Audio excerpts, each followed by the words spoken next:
Baik, bismillahirrahmanirrahim. Assalamualaikum warahmatullahi wabarakatuh. Nah, di sini kami akan mempresentasikan hasil penelitian kami yang berjudul Analisis Kemampuan Literasi Matematis Peserta Didik Sekolah Menengah dalam Menyelesaikan Soal PISA Konten Kuantiti ditinjau dari Mat NCT yang dikerjakan oleh Muhammad Umar Wibowo dan Tamara Sausan.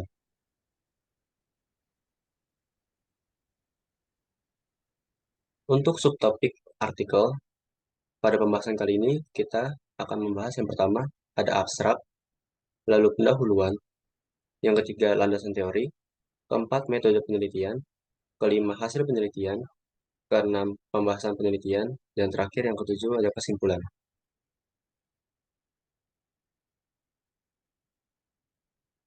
Untuk abstrak akan dijelaskan oleh saya sendiri. Yang pertama, abstrak dari pendahuluan. Kemampuan literasi matematis peserta didik dipengaruhi berbagai faktor, salah satunya faktor internal yaitu kecemasan matematika. Metode penelitian.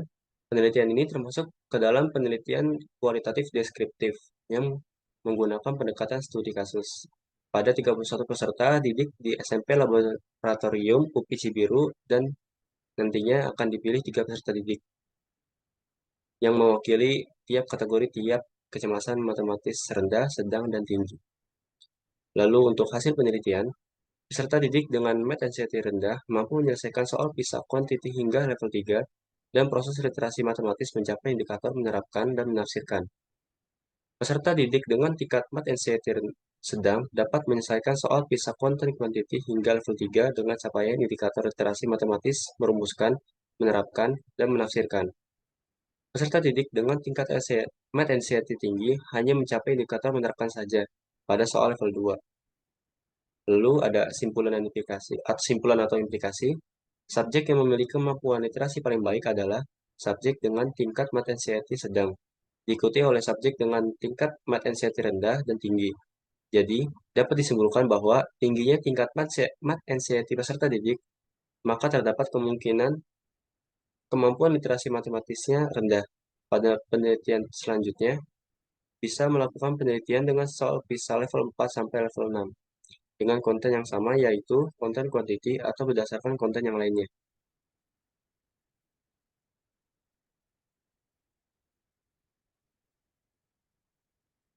Yang selanjutnya ada pendahuluan akan dijelaskan oleh Tamara Sausan.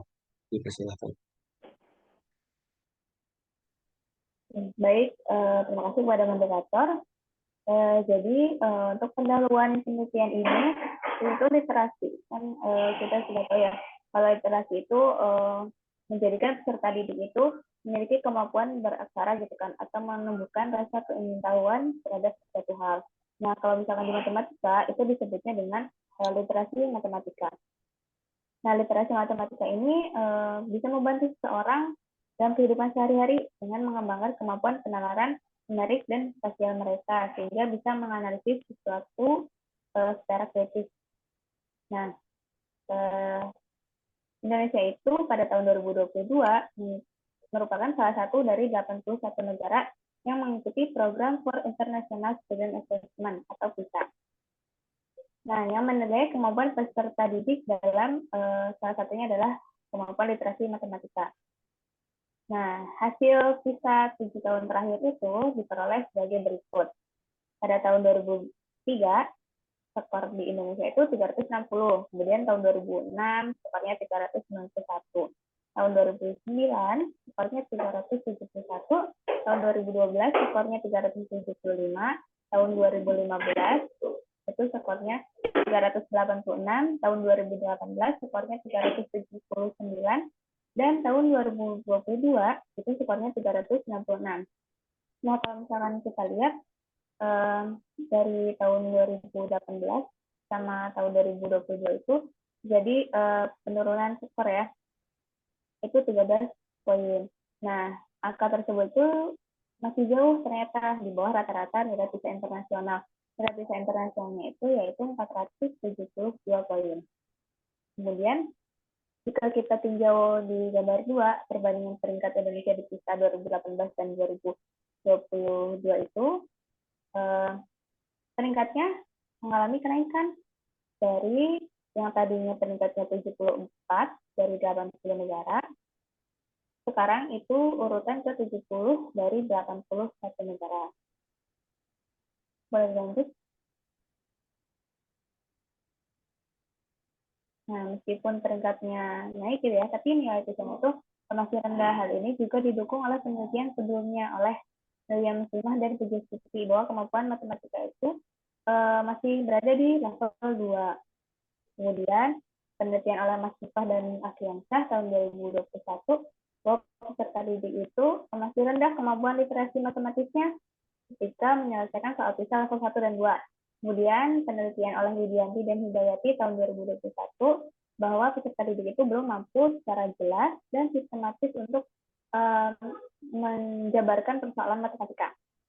Dan kemampuan dan penelitian Mahdiansyah dan Rahmawati itu diperoleh bahwa rendahnya kemampuan literasi matematis itu pada PISA bagian konten kuantiti. Nah, apa sih faktor-faktor yang mempengaruhi rendahnya kemampuan literasi matematis? Itu salah satunya adalah math anxiety ya, atau kecemasan dalam bermatematika. Nah, pada tahun PISA 2022 itu diperoleh bahwa semakin rendahnya math anxiety seseorang atau peserta didik, maka nilai rata-rata skornya semakin tinggi. Kalau misalkan nilai math anxiety-nya semakin tinggi, itu justru skornya semakin rendah. Hal ini menandakan bahwa hubungan antara kecemasan matematis dan hasil belajar matematika itu menyatakan hubungan yang negatif. Siswa yang berprestasi lebih baik dalam matematika memiliki rata-rata kecemasan matematika yang lebih rendah dan sebaliknya. Oleh karena itu, berdasarkan uraian yang telah dipaparkan, peneliti ingin mendeskripsikan hasil analisis tingkat math anxiety peserta didik sekolah menengah dan hasil analisis kemampuan literasi matematis peserta didik sekolah menengah dalam menyelesaikan soal PISA konten kuantiti ditinjau dari math anxiety-nya. Jadi saya kembalikan ke moderator. Ya, terima kasih Tamara. Untuk selanjutnya adalah landasan teori yang akan dijelaskan oleh saya sendiri. Yang pertama ada kemampuan literasi matematika. PISA tahun 2022 mendefinisikan kemampuan literasi matematika sebagai kemampuan menalar, merumuskan, menggunakan, dan menginterpretasikan matematika. Lalu, literasi matematika mencakup konsep, fakta, metode, dan peralatan untuk memahami posisi matematika dalam masyarakat dan membuat keputusan rasional. EOCD tahun 2023. Arianti DKK tahun 2021 menekankan bahwa mempelajari matematika membantu masyarakat membuat keputusan. Lalu, menurut Nur Kamilah dan M. Fahmi DKK tahun 2018, menyoroti pentingnya melatih literasi matematis sejak pendidikan dasar untuk meningkatkan kemampuan matematika di jenjang berikutnya. Indikator kemampuan literasi matematis seperti merumuskan, menerapkan, dan menginterpretasikan dapat kita lihat ya pada tabel 1. Jadi untuk aspek merumuskan, pada bagian indikatornya itu mencakup menuliskan informasi penting dari soal, menjelaskan konsep dan tahap solusi yang digunakan, memahami dan mendeskripsikan dengan baik hubungan antar bahasa, konteks, dan simbol persoalan yang disajikan secara matematis. Memahami bagaimana masalah yang disajikan, bahasa, simbol, dan konteks berkorelasi satu sama lain. Lalu untuk aspek menerapkan, indikatornya mencakup membuat dan menerapkan teknik untuk menemukan solusi matematis, menggunakan fakta, aturan, algoritma, dan struktur matematika, dan membuat generalisasi dari proses menemukan solusi. Lalu yang terakhir, aspek yang terakhir yaitu ada menginterpretasikan. Menginterpretasikan, menggunakan, dan mengevaluasi hasil matematika mencakup menjelaskan kesimpulan yang dia buat dengan logis.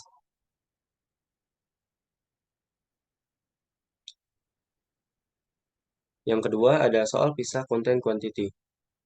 PISA tahun 2018 membagi materi literasi matematis menjadi 4 kategori. Salah satunya adalah Content Quantity. Soal PISA ini dirancang untuk menguji kemampuan peserta didik dalam menerapkan pengetahuan matematika terkait angka, perbandingan, pengukuran, dan topik kualitatif lainnya, menurut Fadilah DKK tahun 2022. Materi bilangan menjadi kunci dan kurangnya kemampuan dalam materi ini dapat berdampak negatif pada submateri lainnya dalam PISA tahun Noviana dan Murtiasa tahun 2020. Jadi, eh, soal PISA konten quantity ini sangat berpengaruh terhadap konten PISA yang lainnya. Lalu ada 6 level kemampuan matematika berdasarkan PISA tahun 2018 dijelaskan dalam tabel. Untuk level yang pertama, karakteristiknya yaitu dalam situasi eksplisit, peserta didik dapat mengidentifikasi suatu informasi dan melaksanakan prosedur rutin berdasarkan petunjuk tertulis. Level 2, siswa dapat menggunakan rumus, algoritma, atau prosedur untuk memecahkan masalah dan menggunakan informasi yang diperlukan dari satu sumber untuk representasi.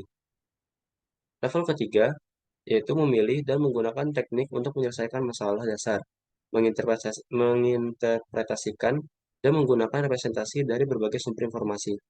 Level 4, siswa dapat menggunakan kemampuan mereka dengan baik dan fleksibel dalam mengemukakan alasan mereka sesuai dengan konteks.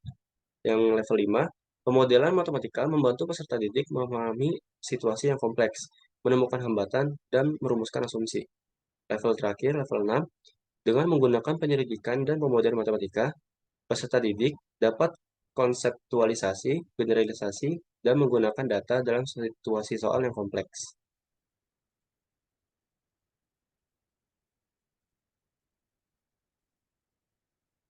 Lalu ada Math Anxiety.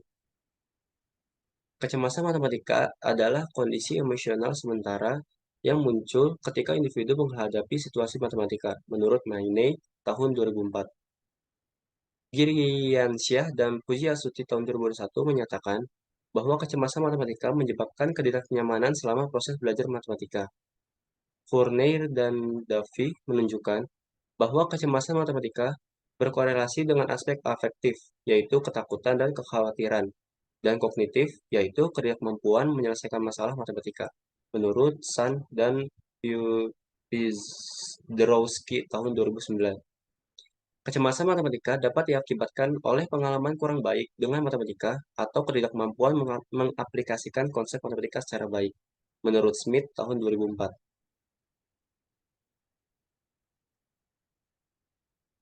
Selanjutnya, ada metode penelitian.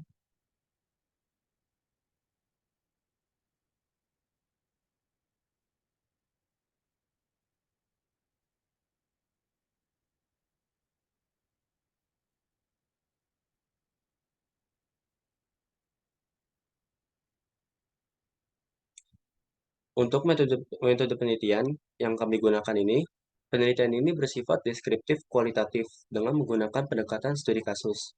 Dilakukan di SMP Laboratorium UPI Cibiru pada tanggal 21 November 2023. Awalnya, kami melibatkan 31 peserta didik di kelas reguler, yang kemudian direduksi menjadi 6 peserta melalui angket Math untuk kemudian dilakukan tes dan wawancara. Lalu, untuk pengumpulan datanya, untuk pengumpulan data, untuk pengumpulan data, kami menggunakan yang pertama ada angket Math Anxiety.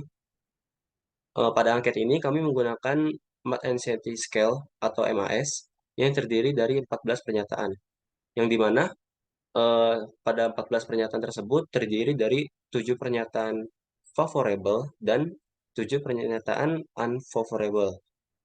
Skala Likert kami gunakan dengan pilihan jawaban yaitu sangat setuju atau SS, setuju S saja, tidak setuju TS, dan sangat tidak setuju STS. Kategorisasi tingkat Math Anxiety dibuat berdasarkan rumus tertentu. Dapat dilihat ya pada tabel ketiga penskoran skala Likert ya. Jadi untuk yang skor butir favorable-nya itu apa namanya? Untuk yang sangat setujunya itu poinnya 1 sampai sangat apa yang setujunya poinnya 2 dan seterusnya sampai sangat tidak setuju poinnya 4. Lalu untuk skor butir pernyataan yang unfavorable itu poinnya 4 untuk yang sangat setuju, poin 3 untuk yang setuju dan sampai poin 1 dengan eh, sangat tidak setuju. Seperti itu. Lalu Yang kedua ada tes literasi matematis. Tes literasi matematis ini kami menggunakan soal PISA content quantity level 1 sampai level 3. Jadi untuk subjeknya kami pemilihan subjeknya berdasarkan kategori Math NCT-nya. Jadi eh, Math NCT-nya itu kami bagi dulu mereka menjadi rendah, sedang, dan tinggi. Yang nantinya kami akan ambil satu orang saja setiap kategori tersebut, kategori Math NCT-nya tersebut. Hingga nantinya hasil jawaban dari satu subjek dari setiap kategorinya itu akan dianalisis. Lalu yang ketiga ada wawancara. Wawancara yang kami gunakan itu semi terstruktur untuk konfirmasi data, memahami kesulitan, dan merinci perasaan peserta serta saat mengerjakan soal tes. Wawancara awal juga dilakukan terhadap guru untuk menentukan subjek penelitiannya, yang 6 orang tadi. Lalu, untuk analisis datanya, kami menggunakan mode analisis Miles-Huberman untuk analisis deskriptif kualitatif. Proses analisis mencakup reduksi data, penyajian data, dan penarikan kesimpulan.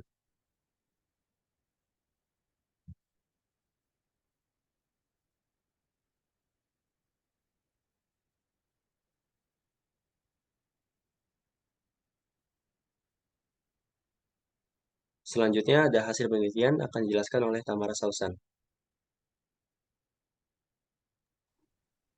Baik, terima kasih. Eh, dari data yang sudah diperoleh itu berdasarkan angket NCT dari 31 orang peserta didik itu dikategorisasikan berdasarkan tabel 4 ya. Tingkat NAT SCT tinggi sebanyak 4 peserta didik, sedang sebanyak 20 peserta didik, dan rendah sebanyak 7 peserta didik. Kemudian dari tiap-tiap kategorisasi ini diambil 6 orang, tapi yang hanya dianalisis oleh peneliti itu hanya 3 orang. Nah, 3 orang tersebut dengan kode AD, RH, dan PD yang mewakili tiap-tiap kategorisasinya. Ini yang rendah, ini yang sedang, dan ini yang tinggi.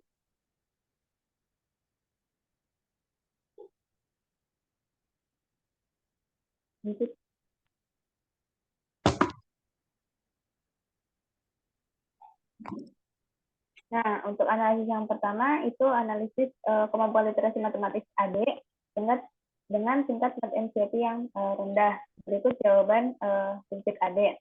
Nah, AD bisa dilihat di jawaban ketika menyelesaikan soal level 1 itu memperoleh jawaban akhir dengan benar. AD dapat mengidentifikasi suatu informasi dan melaksanakan prosedur rutinnya berdasarkan petunjuk yang tertulis. Pada indikator merumuskan, AD tidak menuliskan secara jelas informasi-informasinya. Dalam menyusun strategi, AD langsung menuliskan langkah penyelesaiannya terkait rumus perbandingan senilai. Hanya saja di akhir jawaban ia tidak menyimpulkan berdasarkan langkah tersebut sehingga nggak terlihat secara jelas gitu mana hasil akhirnya. Pada soal level 2, AD menuliskan jawaban yang benar, tapi tidak disertai dengan penjelasan jawaban dengan bahasa yang baik dan tidak menuliskan simbol-simbol matematika dengan jelas. Dari jawaban yang diperoleh, ia tidak menuliskan kesimpulan akhirnya. Pada soal level 2 ini, ia menggunakan rumus, algoritma, atau prosedur untuk memecahkan masalah sesuai dengan apa yang ia pahami. Kemudian pada soal level 3, AD itu sudah memahami soal. AD merumuskan tiap informasinya, kemudian dia menerapkan strategi atau formula untuk langkah penyelesaiannya.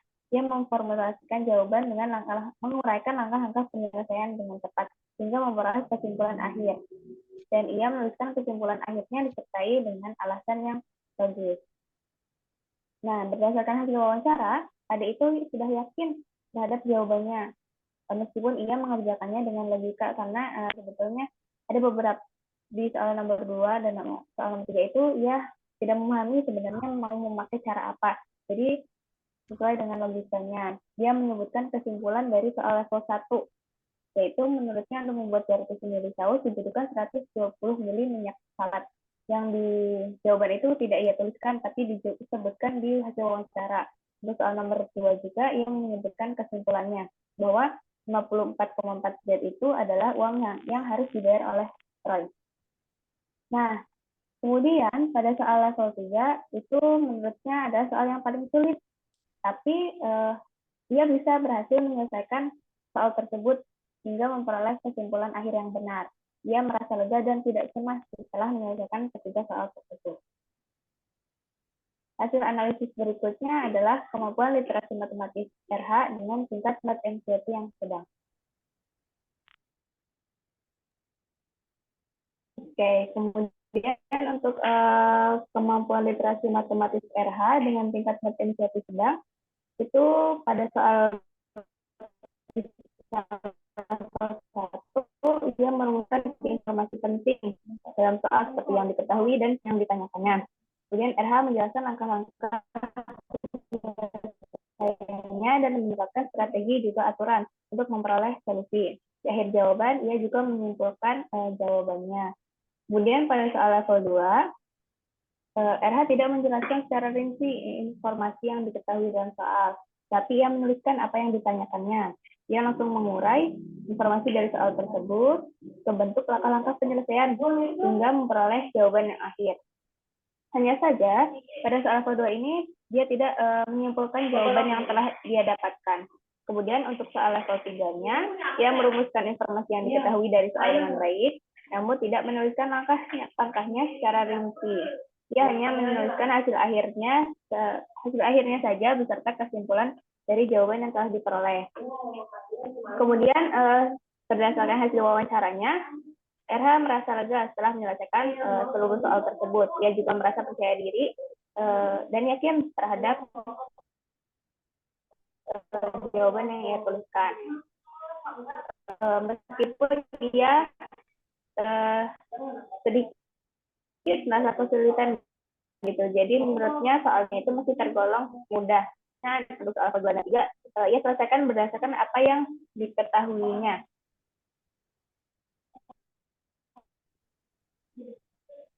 Di next.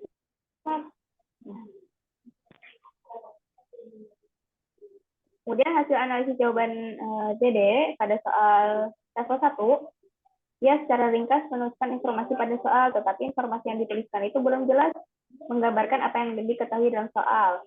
Ia tidak menuliskan secara rinci 90 ml minyak salad untuk membuat 150 ml saus. Ia juga tidak menuliskan strategi penyelesaian masalah yang direncanakan dan jawaban yang dituliskan juga belum tepat karena tidak menuliskan langkah penyelesaian hingga akhir. Pada soal level 2, ia terlihat menuliskan informasi pada soal dan hal yang ditanyakan. Tetapi, ia tidak menuliskan penjelasan yang jelas dari apa yang dituliskan. Jawaban yang dituliskannya benar, tapi prosedur penyelesaiannya belum dituliskan secara sistematis, dan ia juga tidak menuliskan kesimpulan akhirnya. Pada soal level 3, ia mengosongkan gambar jawabannya. Nah, berdasarkan hasil wawancaranya, Dede itu mengaku tidak percaya diri ketika menyelesaikan soal tersebut. Ia juga tidak merasa tidak yakin dengan hasil jawaban yang telah ia peroleh. Ia menganggap semua soal itu sulit baginya untuk diselesaikan. Ia juga merasa bingung terhadap dengan informasi dan pertanyaan pada soal tersebut, khususnya soal level 3. Oleh karena itu, ia tidak mengerjakan soal level 3.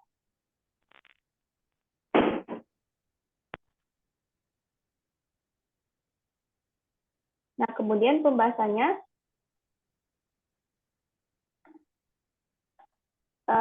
dimulai dari AD dengan tingkat PET-NCT rendah.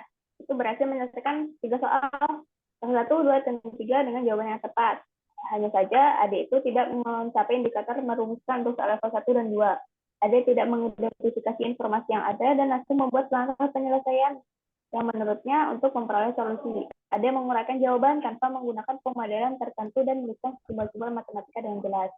Nah, penemuan ini tuh didukung oleh temuan Utami dan kawan-kawan pada tahun 2020 yang menyatakan bahwa peserta didik yang tidak menuliskan informasi dan merumuskan masalah sesuai konteks, artinya peserta didik tidak mencapai indikator literasi matematis kategori merumuskan masalah.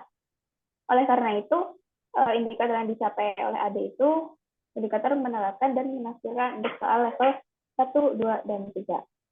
Kemudian hasil pembahasan yang selanjutnya, untuk subjek dengan tingkat PET-NCT sedang, itu RH, mencapai indikator merumuskan pada soal, ia merumuskan hal-hal yang diketahui dengan konteks yang ditanyakan. RH mencapai indikator merencanakan strategi dan menerapkan langkah penyelesaian untuk memperoleh solusi. RH mencapai indikator menakjubkan juga dengan menyertakan kesimpulan pada tiap akhir penyelesaian.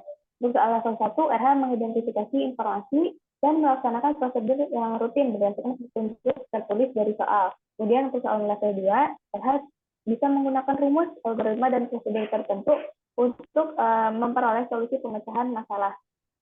Dan pada soal level 3, RH memilih dan menggunakan teknik untuk menyelesaikan masalah dasar, merepresentasikan dan menggunakan representasi dari berbagai sumber informasi. RH ini sudah mencapai level 1, 2, dan 3 dengan capaian indikator merumuskan, menerapkan, dan menafsirkan. Kemudian DD dengan tingkat NCFT tinggi itu diperoleh pembahasan bahwa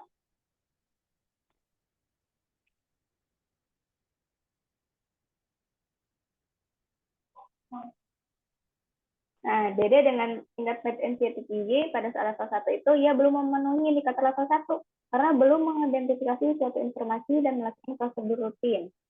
Kemudian jawaban yang dituliskan belum ditulis dengan jelas dan jawabannya juga belum benar. Dia juga tidak menuliskan kesimpulannya. Hal ini diperkuat oleh penelitian sebelumnya bahwa peserta didik seringkali tidak melakukan pengecekan kembali sehingga tidak menafsirkan kesimpulan berdasarkan hasil yang diperoleh. Soal kedua, dia sudah memenuhi indikator dengan menggunakan rumus, algoritma, atau prosedur pemecahan masalah. Namun, ia tidak menuliskan kesimpulannya. Hal ini diperkuat oleh penelitian sebelumnya bahwa peserta didik belum mampu menyimpulkan hasil penyelesaian soal dan mengaitkan dengan konteks dunia nyata.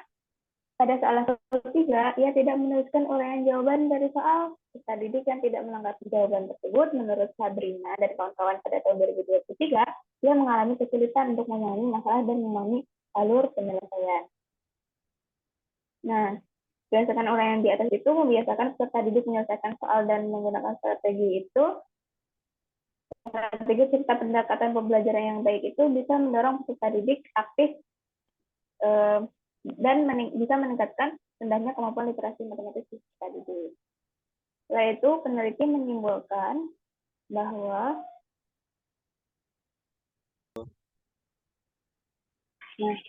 berdasarkan hasil analisis kemampuan literasi matematik peserta didik dalam menyelesaikan soal PISA konten konstitusi ditinjau dari NCERT, bahwa untuk peserta didik dengan NCERT rendah itu diperoleh subjek mampu menyelesaikan soal PISA level 1, 2, dan 3 dengan indikator yang dicapainya, menerapkan, dan menafsirkan.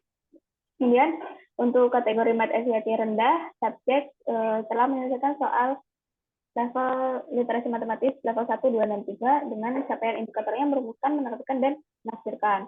Untuk subjek dengan tingkat NCERT yang tinggi hanya mencapai level 2 saja dengan indikator menerapkan. Jadi subjek yang memiliki kemampuan literasi paling baik itu adalah subjek dengan NCERT sedang. Kemudian diikuti oleh tingkat NCERT rendah dan yang terakhir adalah NCERT tinggi. Disimpulkan bahwa tingginya tingkat NCERT rendah disimpulkan bahwa tingginya tingkat NCERT peserta didik itu, maka terdapat kemungkinan kemampuan literasi matematikanya rendah dan sebaliknya. Untuk penelitian selanjutnya itu bisa melakukan penelitian yang serupa, tapi level sisanya itu berbeda.